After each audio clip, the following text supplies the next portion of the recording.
नमस्कार मित्रों, CC online व्याख्यान में आप सबका स्वागत, वंदन, अभिनंदन।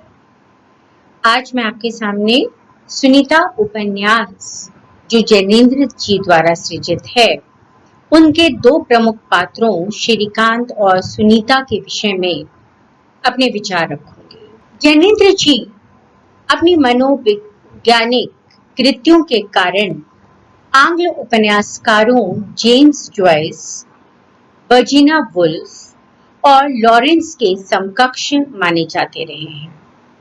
लेखक ने सीमित पात्रों को लेकर उनकी समस्याओं, कार्य व्यवहारों का मनोविश्लेषणात्मक चित्रण कर सीमित लघु आकार्य उपन्यासों का सृजन किया है। सुनीता उपन्यास भी इसका अपवाद नहीं है। सुनीता में अगर हम देखें तो पात्रों की संख्या अति सीमित है, तथापि उन्हें हम प्रमुख और गौण पात्रों में विभाजित करके देख सकते हैं।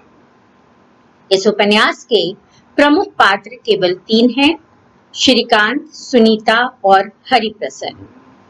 श्रीकांत और हरिप्रसन्न के मध्य स्थित सुनीता से निर्मित प्रेम त्रिकोण के चारों तरफ उपन्यास की कथा विकसित होती है।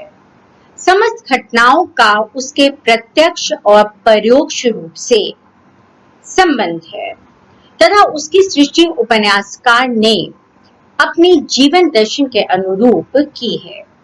इसलिए अपनी सभी समस्याओं के लिए ये पात्र खुद उत्तरदायी हैं।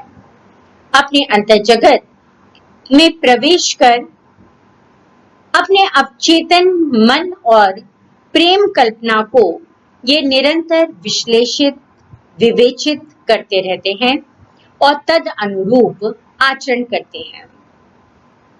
सत्या और चंद्रसेन गौण पात्र हैं। इनमें सत्या सुनीता की बहन है, 12वीं कक्षा की छात्रा है और हरिप्रसन्न से ट्यूशन पढ़ना चाहती है। सुनीता और श्रीकांत सत्या के माध्यम से हरिप्रसन्न को समाज की मुख्य धारा से जोड़ना चाहते हैं। वो चाहते हैं कि हरिप्रसन्न यायावरी प्रवृत्ति को छोड़ दे, क्रांतिकारी दल को छोड़ दे और निश्चिंत होकर एक स्थान पर वैवाहिक जीवन का सुख अनुभव करे।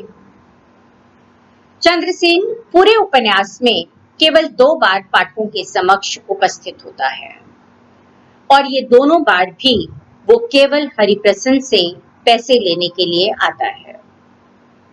सत्या का सहपाठी है और क्रांतिकर का एक सजग कार्यकर्ता भी है। इसके अतिरिक्त सुनीता की मां, विधवा बड़ी बहन माधवी और नौकर रामदयाल उल्लिखित पात्र हैं, जिनका कथा के विकास में कोई बहुत ज्यादा योगदान दिखाई नहीं देता। जैनेन्द्र जी स्वयं मध्य वर्ग से संबद्ध थे, अतः उन्होंने बुर्जुआ प्रवृत्ति से युक्त मध्य वर्गीय पात्रों का सृजन किया है। उनके अनुसार उच्च, मध्य, निम्न आदि वर्ग भेद अर्थाधारित होते हैं। अर्थ व्यक्ति के मन में वर्ग भेद उत्पन्न करता है। मध्य वर्ग उच्च वर्ग की भांति सुविधा संपन्न नहीं होता, किंतु नितांत विपन्न भी नहीं होता है। यही वह वर्ग है जिसके ऊपर नैतिकता, मर्यादा, परंपराओं को वहन करने का बोझ सबसे अधिक रहता है। ये वर्ग भी परस्पर विभिन्न उपवर्गों में विभक्त रहते हैं।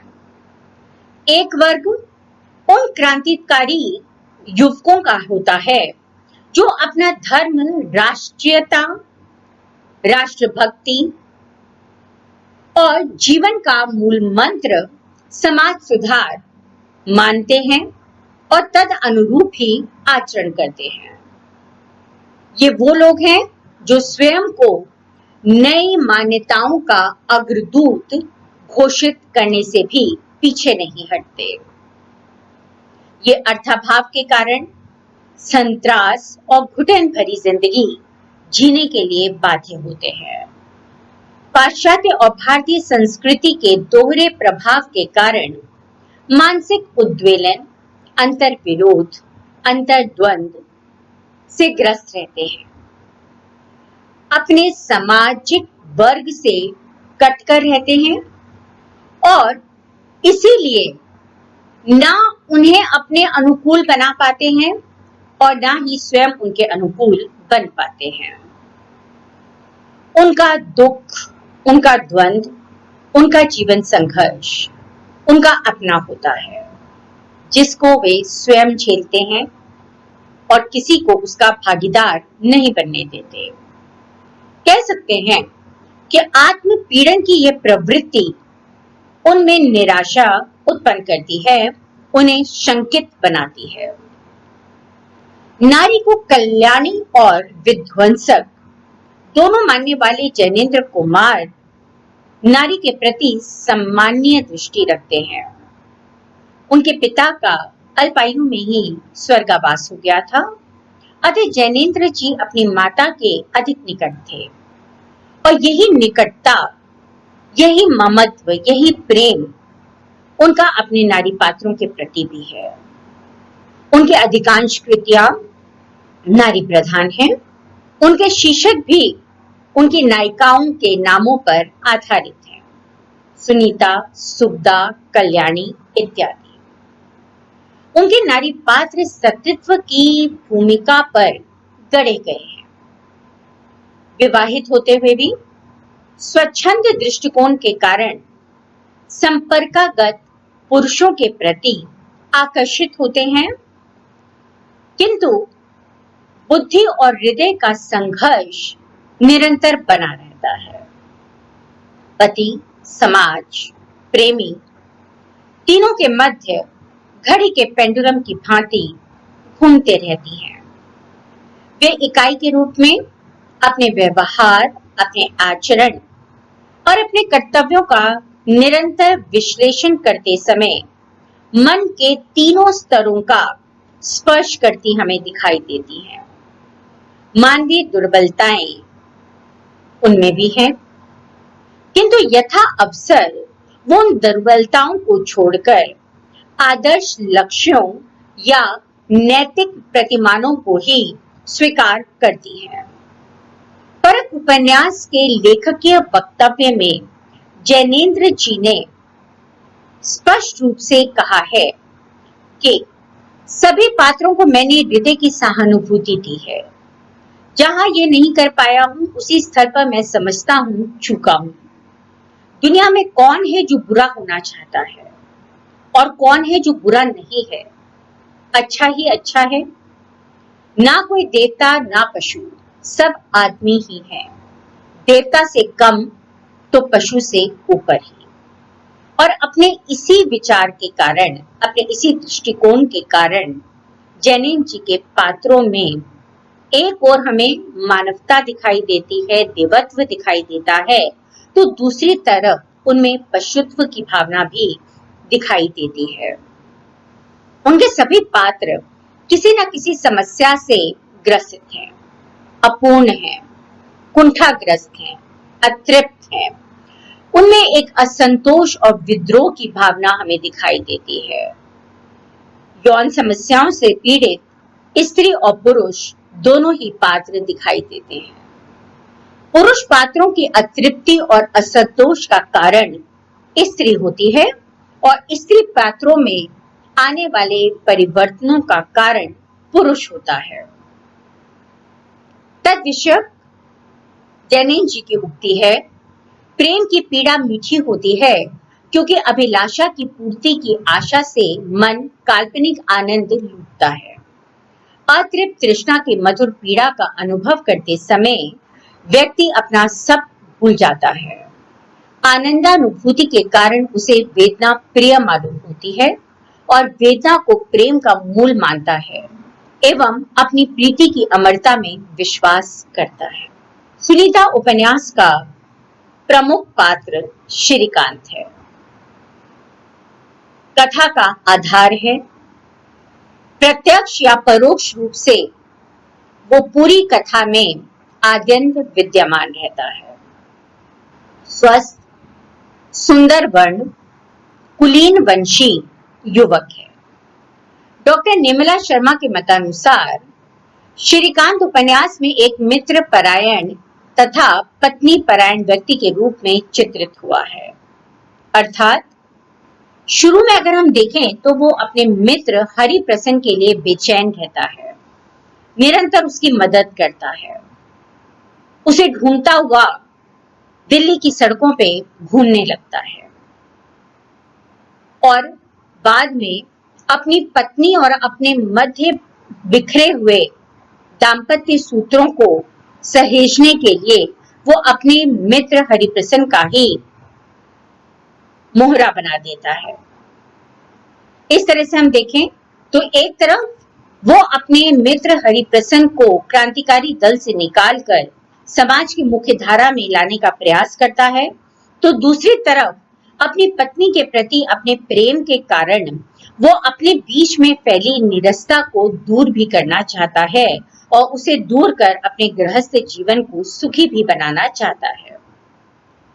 अपने विद्यार्थी जीवन से ही संयमित और नियमित जीवन जीने वाला श्रीकांत सरल, कुशल, धार्मिक प्रवृत्ति का युवक है। अपने से आयु में छोटी निजी कक्षा के विद्यार्थी हरिप्रसन्न से प्रभावित होता है और आद्यंत उसके साथ मित्रता अक्षुण्ण रखता है। समृद्ध परिवार का है, इसलिए हरिप्रसन्न की अधिकांश आवश्यकताओं को पूरी कर देता है, पर अपने किए के लिए कभी उससे पैसे वापस नहीं मांगता। वह दूसरों के द्वारा स्वयं पर किए गए पैसों का एक हिसाब रखता है और जल्दी से जल्दी उन्हें लौटाने के लिए भी तत्पर रहता है। उपन्यास के प्रारंभ में लेखक ने उसके और हरिप्रसन्न के चरित्रों का एक प्रकार से तुलनात्मक अध्ययन किया है और इस विवरण से आगामी कथा की पूर्व सूचना पाठक को दी है। श्रीकांत उच्च शिक्षा प्राप्त करने के उपरांत वकील बन जाता है और सुंदर सुशील युवती सुनीता से विवाह कर गृहस्थ जीवन में प्रवेश करता है। ये विवाह सफल था, किंतु प्रेम विहीन। प्रेम की चाह दोनों में निरंतर बनी रहती है। सब कुछ पाकर भी स्वयं को अभावग्रस्त अनुभव श्रीकांत करता रहता है। उसका दाम्पत्य जीवन बाहरी दृष्टि से सफल, सुखी दिखाई देता है, किंतु अंदर ही अंदर एक सूनापन, एक रिक्तता दोनों अनुभव करते हैं। पत्नी के संसर्ग से 3 वर्ष बीत जाने के बाद भी श्रीकांत को निरंतर लगता है कि वो अपनी पत्नी को पूरी तरह से पहचानता नहीं है। कुछ है दोनों के मध्य जो अनजाना है, अनचिन्हा है, और इसीलिए उसे लगता है कि उन दोनों के मध्य यदि जल्दी से प्रगाढ़ता उत्पन्न नहीं हुई तो समय से पूर्व ही रिश्ता समाप्त हो जाएगा। वह अपनी इस अतृप्ति, अपनी इस अपूर्णता, अपनी इस असंतोषजन्य कुंठा से निरंतर ग्रसित दिखाई देता है। श्रीकांत की वृत्ति में सार्वजनिकता का अवकाश नहीं था। अपने परिमित परिचय क्षेत्र में ही वह पैसे का, स्नेह का, चिंता भावनाओं का इतना व्यय करता चलता था कि सार्वजनिकता के योग्य प्राणों की पूंजी उसके पास ना बचती थी। इस बातचीत से हमें पता चलता है कि श्रीकांत अपनी पत्नी को पूरा समय नहीं दे पाता था और शायद यही कारण था कि उसकी पत्नी सुनीता भी उससे चिड़ी चिड़ी रहती थी। जैनेन्द्र के अनुसार वैवाहिक जीवन में प्रेम का बहुत महत्व होता है और यदि बाहर से आने वाले प्रेम को हम रोक दें, उसका निषेध कर दें, तो जीवन घुटन से भर जाता है। अतः पति पत्नी के परस्पर प्रेम और विश्वास के साथ ही बाहर से आने वाला प्रेम भी उतना ही महत्वपूर्ण बन जाता है। श्रीकांत भी अपने मित्र हरिप्रसन्न की मदद से अपने जीवन में आई निरस्ता को दूर करने का प्रयास करता है। अवसर मिलते ही वह उसे अपने घर ले आता है, सुनीता के साथ उसे एकांत देता है, उन्हें आपस में मिलने का अवसर देता है, बार बार सुनीता को फल या नाश्ता देने के लिए हरिप्रसन्न के कमरे में भेजता है। पाठकों को ऐसा लगता है कि एक ऐसा पुरुष है जो अपनी पत्नी को परपुरुष के पास जानबूझकर भेजता है, क्योंकि सामान्यतः तो ऐसा कभी नहीं होता जीवन में। किंतु ये सब कुछ श्रीकांत की सोची समझी योजना थी। इस संदर्भ में डॉक्टर अन्नपूर्णा सिंह का कहना है, वह एक स्वस्थ मनमोहक बैरिस्टर श्रीकांत था। इतना कुछ होते हुए भी हम उसे भय पति की संज्ञा देना चाहते हैं, क्योंकि पत्नी के बासी प्रेम के नवीनीकरण का क्या केवल यही उपाय बचा है? हरिप्रसन्न के आने से श्रीकांत और सुनीता के जीवन उल्लास और स्नेह से भर उठता है। श्रीकांत सुनीता पर विश्वास रखता है और इसीलिए एक तरह से वह सुनीता को मोहरा बनाता है और अपने जीवन में निरस्ता को दूर करना चाहता है। वह केस के बहाने हरिप्रसन्न और सुनीता को अकेला छोड़कर लाहौर चला जाता है और वहां अपने प्रवास की अवधि भी बढ़ा लेता है। सुनीता और हरिप्रसन्न को एक ही लिफाफे में पत्र रखकर भेजता है। वो अपनी पत्नी के व्यवहार से परिचित है और इसीलिए वो जानता है कि सुनीता जरूर हरिप्रसन्न का पत्र भी पढ़ेगी। वो सुनीता को हरिप्रसन्न को प्रसन्न रखने की हिदायत देता है और चाहता है कि सुनीता यथाशक्ति उसे अपने ही पास रहने के लिए बाध्य करे। वो पत्र में लिखता है, सुनीता, तुम मुझे जानते हो कि मैं तुम्हें गलत नहीं समझ सकता। तब तुमसे मैं चाहता हूं कि इन कुछ दिनों के लिए मेरे ख्याल को अपने से तुम बिल्कुल दूर कर देना। सच पूछो तो इसीलिए यह अतिरिक्त दिन यहाँ बिता रहा हूं। इस दृष्टि से श्रीकांत एक असामान्य पात्र लगता है, क्योंकि कोई भी पुरुष अपनी पत्नी को चाहते हुए दूसरे पुरुष से निकट नहीं आने देना चाहता, और इस तरह से तो बिल्कुल भी नहीं, चाहे वो उसका कितना भी घनिष्ठ मित्र क्यों ना हो। उसके इस असामान्य व्यवहार को फ्रॉइडियन मनोविज्ञान के आधार पर विश्लेषित करते हुए डॉक्टर देवराज उपाध्याय ने उसे तृतीय पक्ष की श्रेणी में रखा है।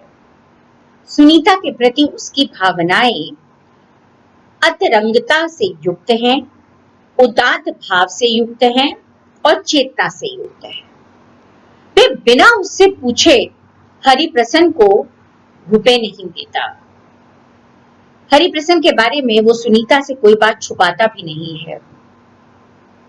श्रीकांत का हरिप्रसन्न की मायावती प्रवृत्ति दूर कर उसे सांसारिकता के प्रति अनुरक्त करना, समाज की प्रमुख धारा से जोड़ने का उसका मंतव्य प्रशंसनीय अवश्य है, किंतु इसके लिए जिस तरह से वो अपनी पत्नी को मोहरा बनाकर प्रस्तुत करता है, वो निश्चित रूप से अव्यावहारिक, अमर्यादित दिखाई देता है।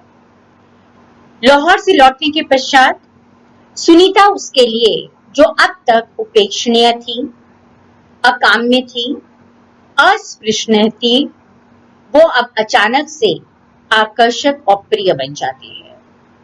वह उसकी कोई भी बात सुनने के लिए तैयार नहीं होता और वासना के उद्वेग में उसे आलिंगनबद्ध कर लेता है। उसके इस असाधारण व्यवहार का आधार भी मनोवैज्ञानिक माना जा सकता है। उसने पाकर भी बहुत कुछ खोया था और वह खोकर भी बहुत कुछ पाना चाहता है, और यही उसकी असामान्य अवस्था का कारण है। उपन्यास की दूसरी प्रमुख पात्रा सुनीता है। जैनेन्द्र कुमार ने अपनी नारी पात्रों के चरित्र चित्रण में नारी के विभिन्न रूपों को अभिव्यक्त किया है। उनकी क्षमताओं को, उनके क्रियाकलापों को, प्रतिक्रियाओं को सूक्ष्म मनोवैज्ञानिक दृष्टि से परखा है, अंकित किया है। सुनीता, त्यागपत्र, सुब्धा उपन्यासों में अनेक स्थान पर उनकी नारी पात्राएं मानसिक संघर्ष को सहती हैं, किंतु फिर भी अपने लिए एक रास्ता अपना लेती हैं, एक पथ की खोज कर लेती हैं। उपन्यास की कथा नायिका सुनीता उसके शीर्षक का आधार है। वह मध्य वर्गीय परिवार की एक सुंदर, सुघड़, सुशिक्षित, कर्मठ विवाहिता है। सितार, वायलिन इत्यादि वाद्य यंत्रों में निपुण है। सतीत्व की भूमिका पर गढ़ी गई सुनीता अपने वैवाहिक जीवन में फैली नीरसता को दूर करना चाहती है। उसने स्वयं भी अनुभव किया था, किंतु चाहकर भी वे इसे अभिव्यक्त नहीं कर पाती। भारतीय संस्कृति, पतिव्रता के विविध निषेधों में पली बड़ी सुनीता खुलकर अपने हृदयगत विचारों को अभिव्यक्त करना चाहकर भी नहीं कर पाती है, और अपने जीवन में आई निरसता को, एक रस्ता को दूर भी करना चाहती है। अपने प्रति हरि के आकर्षण को न केवल वह समझती है, खुद भी उसके प्रति समर्पित होना चाहती है। वो विचारशीला है, कर्मठ है। हरि प्रसन्न उससे देश हित के लिए घर की दहलीज लांघने के लिए कहता है, तो वो उसके साथ चलने के लिए तैयार हो जाती है। यहाँ जैनेन्द्र सुनीता के माध्यम से युवाओं में उत्साह और जोश का संचार करना चाहते हैं, जिससे देश पर बिना झिझके वे प्राणोत्सर्ग कर सके। हरिप्रसन्न उससे कहता है, तुम अपनी शक्ति पहचानने में नहीं दब सकते, तुम में सब कुछ है। अर्थात नारी अगर चाहे तो वो आकाश को भी छू सकती है। सुनीता आधुनिक नारी है, पर सर्वथा स्वतंत्र नहीं है। जब हरिप्रसन्न उसे रानी सुनीता कहकर पुकारता है, तो वो विरोध करती है, क्योंकि वास्तव में वो अपने आप को गृहिणी सुनीता के रूप में पहचानना, जानना चाहती है, जिसे अपनी हर इच्छा के लिए अपने पुरुष की स्वीकृति लेना अनिवार्य होता है। वे स्वयं हरि से जुड़ना चाहकर भी जुड़ती नहीं है। श्रीकांत बार बार उसे हरिप्रसन्न से मिलने के लिए बाध्य करता है, और वह पति की आज्ञानुसार हरिप्रसन्न से मिलती है। बार बार का ये मिलना उन दोनों के मध्य आकर्षण और प्रेम का संचार करता है। किंतु इसके विपरीत मुक्तिबोध उपन्यास में नायिका नीला स्वयं प्रेमी के साथ दैहिक सुख की कामना करती है। भारतीय परंपरा ईश्वर, नियति, कर्म इत्यादि में विश्वास करती है। यही कारण है कि जब कोई व्यक्ति हर तरफ से आशंका से घिर जाता है, भय से अपने आप को घिरा हुआ देखता है, तब वह नियति को चुपचाप स्वीकार कर लेता है। वह उसी बहाव में बहने लगता है जिस बहाव में भाग्य उसे लेकर जाता है। चुपचाप उसी दिशा में बहने लगता है, हवा के साथ धीरे धीरे अपने लक्ष्य की ओर जाना लगता है। इस प्रकार सुनीता पूरी तरह से परिस्थितियों के वशीभूत हो जाती है, आत्मसमर्पण करने लगती है। विवेच्य उपन्यास में भी पति के पत्र को शिरोधार्य करते हुए सुनीता एकांत में हरिप्रसन्न से मिलने का अपना निर्णय सुनाती है। जाना स्वीकार कर देती है जंगल में उसके साथ, और वहां पर जानते हुए भी कि एकांत में पर पुरुष का संसर्ग भारतीय परंपरा के अनुसार न्यायोचित नहीं है, वो नियति के आगे समर्पण कर देती है। वो सोचती है, इस तुम्हारी चिट्ठी का क्या यही आशय मैं पाऊं कि मुझे स्वयं कुछ नहीं करना है, नियति के बहाव में बहते ही चलना है, धर्म अधर्म विसार देना है। यहाँ पर उसके मन का अंतर विरोध हमें दिखाई देता है कि वो जुड़ना भी चाहती है, नहीं भी जुड़ना चाहती। एक तरफ वो अपने पति की प्राण प्यारी है, पति के साथ एक निष्ठा चाहती है, और इसीलिए पति के आज्ञा को शिरोधार्य कर हरिप्रसन्न के साथ जाना स्वीकार कर देती है। सुनीता श्रीकांत की अपेक्षा अधिक संवेदनशीला है, इसीलिए आत्म विश्लेषण द्वारा श्रीकांत के प्रति अपनी बेरुखी के लिए चारों ओर फैली नीरसता को दोषी मानने लगती है। व्यक्तिवादी अहंकारग्रस्त युग की देन है, अतः अपने अंदर के संकोच को, द्वंद को बिना किसी संकोच के स्वीकार कर लेती है और उसे अपने मन से निकाल फेंकती है। प्रारंभ में श्रीकांत के हरिप्रसन्न को मिलने की आतुरता उसे बहुत निरर्थक लगती है, बेईमानी लगती है, किंतु जब वह श्रीकांत के द्वारा आमंत्रित किए जाने पर उसके ही घर में रहने लगता है, तो धीरे धीरे सुनीता उसके प्रति आकर्षित होने लगती है। वो अपने पति श्रीकांत में रमना चाहती है, उसके प्रति एकनिष्ठ रहना चाहती है, किंतु हरिप्रसन्न के व्यक्तित्व के आगे झुकने लगती है। उसे सहजता से अस्वीकार करना उसे अपने बस में नहीं लगता। उसके हल्के से स्पर्श से भी वो रोमांच का अनुभव करने लगती है, ऐसा रोमांच जो उसे अपने पति के साथ कभी भी अनुभव नहीं हुआ था। पति के साथ रहते हुए उसके अपने अंतर्मन में हरिप्रसन्न के संपर्क की इच्छा हमेशा बलवती रहती है। उसका हरिप्रसन्न के कमरे में बार बार जाना, उसकी सुख सुविधा का ध्यान रखना, विलंब से आने पर आतुर हो जाना, जोर जोर से सितार बजाना, खाना ना खाना, खींचना पाठकों को अजीब लगता है, किंतु ये सब संकेत उसके हरिप्रसन्न की ओर आकृष्ट होना बताते हैं। सुनीता के हृदय और बुद्धि में लगातार संघर्ष चलता रहता है। बुद्धि उसे पति की ओर खींचती है तो हृदय हरिप्रसन्न की ओर, और वो ना चाहते हुए भी दोहरा व्यक्तित्व जीने लगती है। हरिप्रसन्न जब उसका हाथ पकड़ता है तो वो छुड़ाने का कोई प्रयत्न नहीं करती।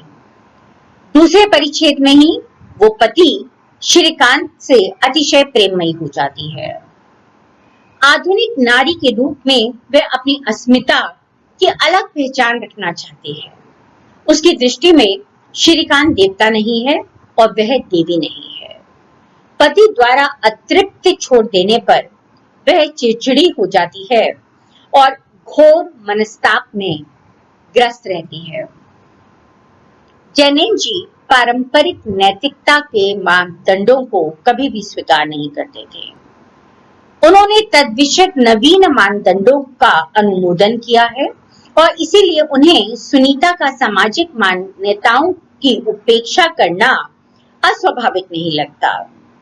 वे नारी को ममत्व, स्नेह, धैर्य और सहनशीलता से संयुक्त दिखाने की आकांक्षी जरूर थे, किंतु उसके अंदर भीरुता और दब्बूपन उन्हें बिल्कुल भी स्वीकार नहीं था। वे उसके प्रेयसी रूप को छलना और निष्फल मानते थे और इसीलिए उन्होंने श्रीकांत द्वारा उसे कुंठा मुक्त करने के लिए अर्थाभाव जनित कुंठा और दमित वासना से ग्रस्त हरिप्रसन्न का अवलंब लिया है। कालांतर में हरिप्रसन्न और सुनीता दोनों एक दूसरे को कुंठा मुक्त कर देते हैं। सुनीता श्रीकांत के कहने पर हरिप्रसन्न को समाज की मुख्य धारा से जोड़ने के लिए मोहरा बनती है, किंतु परिस्थितियों के प्रति अपनी स्वस्थ प्रतिक्रिया, चिंतन मनन और तर्क शक्ति के बल पर पति और प्रेमी दोनों से समान संबंध निभाने लगती है। इस रूप में वह एक असाधारण नारी के रूप में पाठकों के समक्ष उपस्थित होती है। अतः अपने सामाजिक पारिवारिक दायित्वों का निर्वहन करने के साथ ही वह खोखली मर्यादाओं के बंधनों को भी अस्वीकार करती हुई अपने लिए एक अलग ही मार्ग प्रशस्त करती है। बंधी बंधाई परंपरा को तोड़ती जाती है और नारी के लिए एक नए रास्ते का, एक नए पथ का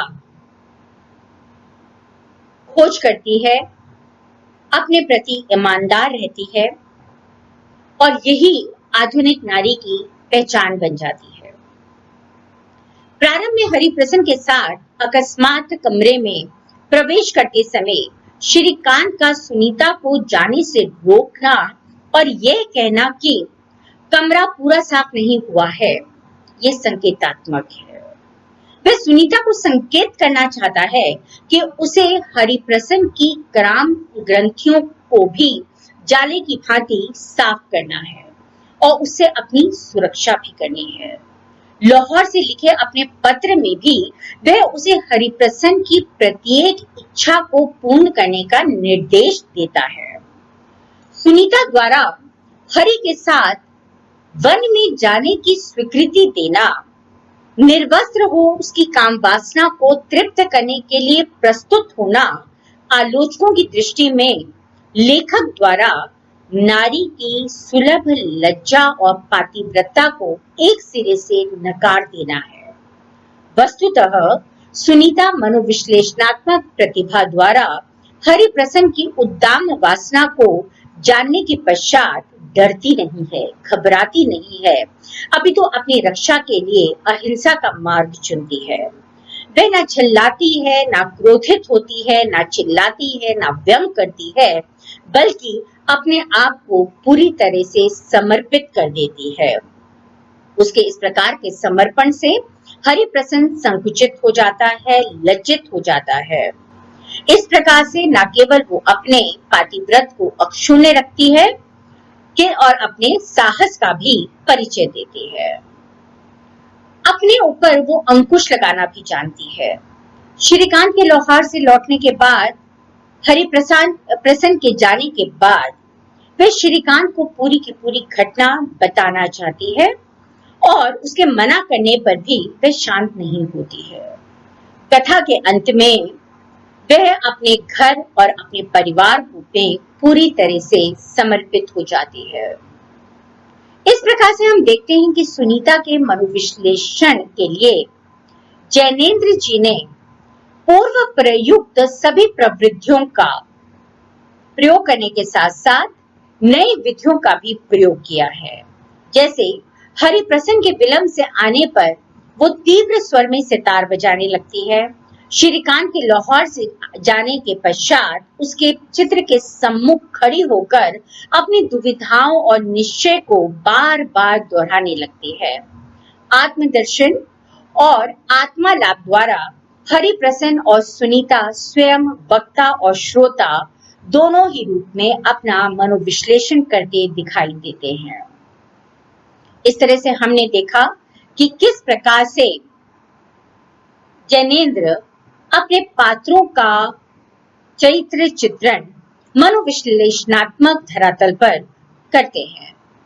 अगले वक्तव्य में हम इस उपन्यास के अन्य पात्रों पर चर्चा करेंगे। तब तक के लिए धन्यवाद।